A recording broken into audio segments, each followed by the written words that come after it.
नमस्कार मित्रांनो, ठरलं तर मग या मालिकेमध्ये खतरनाक ट्विस्ट आलेला आहे मित्रांनो. प्रतिमात्याला अखेर कळणार आहे की सायली हीच खरी तन्वी आहे. ते कसं तर मित्रांनो, इथे पूर्णाजी खूप खुश आहे कारण अस्मिता घरी येणार आहे आणि तिच्या बाळासाठी ती आता बाळाती शिवणार आहे आणि त्यासाठी तिने साड्या काढलेल्या आहेत. तर सायली सुद्धा पूर्णाजीला बोलते की पूर्णाजी आता बाळाची मामी सुद्धा मदत करणार आणि तुम्ही पहिली तुमच्या तब्येतीची काळजी घ्या. मित्रांनो, सायली आणि पूर्णाजीचं नातं जगा वेगळं आहे. म्हणजे सायली ही घरची सून नाही तर लेकच आहे असं तिला मानलं जातं. खरंच प्रत्येक घरातल्या सासू आणि सुनेचं नातं, आजी आणि सुनेचं नातं जर असं असेल ना तर खरंच त्या घरात कधीच दुरावा येणार नाही.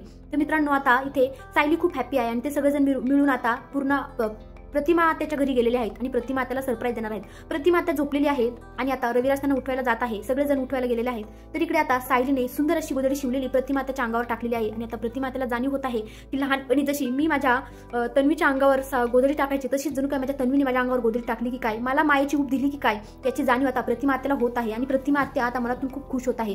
तर इकडे आता अर्जुनने त्या सदाशिवला सोडवलेला आहे. सदाशिव लोखंडेला लाज कशी वाटत नाही की खोटे खोटे ते आई बाबा सायलीचे बनून आलेले आहेत आणि त्यांना दुःख होईल, त्यांना त्रास होईल, ते असं का वागत आहे मला तेच काही कळत नाही. थोड्याशा पैशासाठी माणूस इतक्या खालच्या थराला जातो का? खरंच किती नीचपणाचं एक्झाम्पल आहे. तर इकडे मधुभाऊ आता सायली मधुभाऊंना भेटायला गेलेले आहे आणि मधुभाऊ खूप अडचणीत आहेत. तर त्यांना वाचवण्यासाठी सायली आता पळापळ करत आहे, डॉक्टरांना बोलवत आहे. आता मधुभाऊ सायलीला सगळं काही सत्य सांगणार का? तुम्हाला काय वाटतं? आणि प्रतिमा त्याला आता खरंच जाणीव झाली का?